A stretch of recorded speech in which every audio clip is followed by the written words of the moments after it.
गजा में इसराइली बमबारी से 24 घंटे के दौरान मजीद 207 फलस्तीनी शहीद हो गए। शहादतों की मजमूई तादाद 18,412 हो गई। 50,000 से ज्यादा फलस्तीनी जख्मी हो चुके हैं। मलबे के नीचे दबे हजारों अफराद के जिंदा रहने की उम्मीदें खत्म हो चुकी। गजा की पनाहगाहों में 3,26,000 अफराद वबाई अमराज का शिकार हैं। मकबूजा मगरबी किनारे में सहूनी फौज ने 20 फलस्तीनी शहीद कर दिए।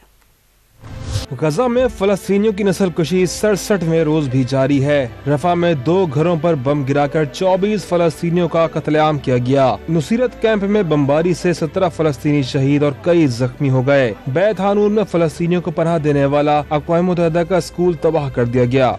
इसराइली फौज कई रोज मुहासरे के बाद कमाल उद्वान अस्पताल में भी दाखिल हो गई, जिससे मरीजों की जिंदगियां दाव पर लग गयी। 20 लाख से ज्यादा फलस्तीनी शदीद भूख और अफलास का शिकार हैं। एक शख्स जमीन पर गिरा हुआ आटा भरता नजर आया ताकि घर वाले रोटी खा सकें।